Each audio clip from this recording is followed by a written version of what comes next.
ఆ రైతులకి స్థిరమైన ఆదాయం తెచ్చే విధంగా, అలాగే మరి గుడ్లు దిగుబడి పెంచడానికి, అలాగే అనువైనటువంటి ఈ మన డూప్లెక్స్ పౌల్ట్రీ యూనిట్ అనే దాన్ని మనం డిజైన్ చేయడం జరిగింది. మరి ముఖ్యంగా ఈ డూప్లెక్స్ పౌల్ట్రీ యూనిట్ చూసినట్టుగైతే ఈ 3 రకాల మోడల్స్ మనం ఇక్కడ చూస్తున్నాం. 3 రకాల మోడల్స్ ఉన్నాయి. సో ఈ 3 రకాల మోడల్స్ లో ముఖ్యంగా 3 అడుగులు వెడల్పు, అలాగే 6 అడుగులు పొడవు, అలాగే ఇంకొక మోడల్ ఏంటంటే 4 అడుగులు వెడల్పు, అలాగే 8 అడుగులు పొడవు, ఇంకో మోడల్ ఏంటంటే 5 అడుగులు వెడల్పు, అలాగే 10 అడుగులు పొడవుతో మనం తయారు చేయడం జరిగింది. సో దీంట్లో ముఖ్యంగా మనకి ఏంటంటే తెలుసుకోవాల్సింది, రైతులు ఒక కోడికి రాత్రి పడుకోవడానికి 1 స్క్వేర్ ఫీట్ కావాలి, తెల్లారులేసి తిరగడానికి 2 స్క్వేర్ ఫీట్లు కావాలి. అంటే ఫ్రీ రేంజ్ ఏరియా అంటాం. పడుకోవడే దాన్ని మన ప్లేస్ ని హౌసింగ్ అంటాము, తిరగడానికి ఉన్న ప్లేస్ ని మనం ఫ్రీ రేంజ్ ఏరియా అంటాం.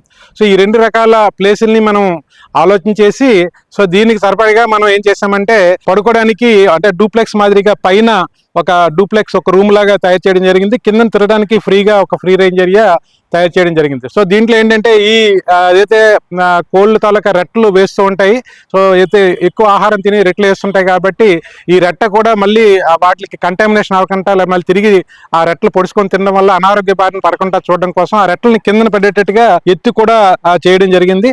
అలాగే లోన్ కూడా రాత్రి పడుకునేటప్పుడు ఒకవేళ అవి కూడా రెట్టలు వేసే పరిస్థితి ఉంటే లోన్ కూడా ఒక 6 అడుగు ఎత్తి పెట్టి దాంట్లో కూడా మనం ఓక వేయడం వల్ల ఏంటంటే ఓక ఇమీడియట్ గా వేసిన రెట్టని కూడా పీల్చేసుకొని ఆ కోడికి ఆ వెచ్చగా ఉండేటట్టుగా మనం పైన తయారు చేయడం జరిగింది. జనరల్గా ఏంటంటే కోడికి వెచ్చదనాన్ని కోరుకుంటాయి. సో కాబట్టి మనం ఏంటంటే రాత్రిపూట పడుకునేటప్పుడు వెచ్చదనంగా ఉండడం కోసం కంప్లీట్ గా లోన్ ని మనం క్లోజ్ చేయడం జరిగింది. అలాగే ఈ పైనుంచి కిందకి దిగడానికి చిన్న ఒక ట్యాపర్ గా చిన్న మెట్లు లాగా ఏర్పాటు చేయడం జరిగింది. సో ఈ మెట్ల మీద నుంచి ఉదయం లేసరికి ఉదయం 5-5:30 అయ్యేసరికి కింద దిగిపోతాయి. అలాగే మళ్ళీ సాయంత్రం 5-5:30 అయ్యేసరికి మళ్ళీ పైకి వెళ్ళిపోయి పడుకోవడం జరుగుతుంటాయి. అలాగే మధ్యలో ఏవైనా కొన్ని కోడిపెట్టలు గుడ్లు పెట్టాలనుకుంటే లోనికి వెళ్ళి కొన్ని కోడిపెట్టలు గుడ్లు పెట్టడం కూడా జరుగుతుంది. సో కాబట్టి కోడిపెట్టలు పెట్టిన గుడ్లు తీసుకోవడానికి మనం అనువుగా బయటకు తీసుకోవడానికి అవతల పక్క ఒక డోర్ కూడా ఏర్పాటు చేయడం జరిగింది. సో ఇట్లా మనం చేయడం వల్ల ఏంటంటే అన్ని రకాలు అంటే రైతు చెప్పిన సమస్యలన్నింటికి ఒక మార్గం అయితే దీంట్లో చూపించడం జరిగింది. ముఖ్యంగా అంటే దీనికి ఏం చేసామంటే ఈ డోర్లు వేసేసి డోర్కి లాక్ వేసేసుకోవడం వల్ల కూడా మనకు సెక్యూరిటీ ప్రొవైడ్ జరిగింది. కంప్లీట్గా ఇదంతా కూడా జింక్ మెటీరియల్తో తయారు చేయడం జరిగింది.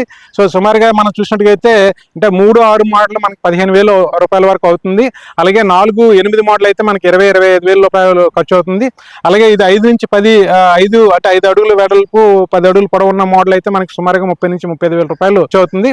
మరి ఈ తయారు చేసిన ఏదైతే పరికరం మనం ఇదైతే డూప్లెక్స్ యూనిట్ ఉందో ఇది సుమారుగా మనకి 60-65 సంవత్సరాల వరకు కూడా ఉంటుంది. ఎందుకంటే ఇదంతా జింక్తో తయారు చేస్తున్నాం కాబట్టి రెగ్యులర్ గా మనం ఒక 2-3 సంవత్సరాలు ఒకసారి పెయింటింగ్ వేసుకున్నట్టుగైతే అది మరి పాడైపోవడం ఉండదు. కాబట్టి రైతు సోదరులకి ఇది ఒక్కసారి తయారు చేస్తే వాళ్ళకి జీవితకాలం కూడా ఉపయోగపడుతుంది. ముఖ్యంగా మనం చూసినట్టుగైతే ఏదైతే మనం ఈ 3 రకాల మోడల్ చెప్పామో ప్రతి రకం మోడల్ అంటే 3-6 మోడల్లో మనం 10-15 కోళ్ళు పెంచుకోవచ్చు.